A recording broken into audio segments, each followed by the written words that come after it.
Xo'p, aka, men sizga 20 million ekonom qilib qolishni aytib o'taman, aka. Bunaqa eksklyuziv video hozir faqat Novi gazda. Aka, kameraga qarab keling. Aka, ahamiyat berib qo'yasiz. Kia Sonet avtomobil ba'zi birlar 6 ta edi deydi, ba'zi birlar 5 ta, ba'zi birlar 8 ta benzin ichadi deydi.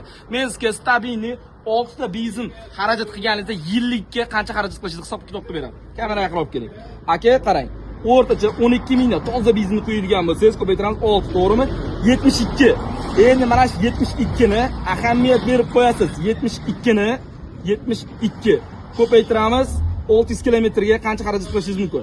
432 ming so'm qaytarib o'taman. 432 ming so'm 12 Kia Sonet avtomobillarida 600 kilometrga xarajat qilasiz. Endi siz kameraga qarab keling.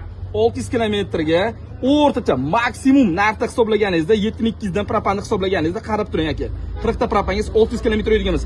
288 ming so'm pul bo'lyapti. Ya'ni 288 ming so'm pul bilan 600 kilometr harakatlanishingiz mumkin. Endi boyagi benzinnikini olib kelaman. Kameraga qarab kelinglar. Benzinni eslab qoldingiz, qarang. 438 ming, to'g'rimi? Endi buni ayiramiz. Propanda 288 ming. Xo'p, 150 ming so'm pul. 150 ming so'm pulni endi qarang. O'rtacha ko'paytirganda 150 ko'paytiramiz 360 kun hisoblaymizda 170 kunlar hisoblagan taqdirimizda qancha pul bo'lyapti? Qarang, 170 kun. Faqat 25 million 500 ming so'm pul bo'lyapti. Bu degani siz bir yiliga 25 million 500 ming so'm pulni havoga uchiraverasiz. Aka, havoga uchirmang, bitta propan qo'ying, 98 aktamda yurasiz. Qaytarib o'taman, bunaqa aktamda yurishingiz uchun siz 98 benzin qo'yishingiz kerak.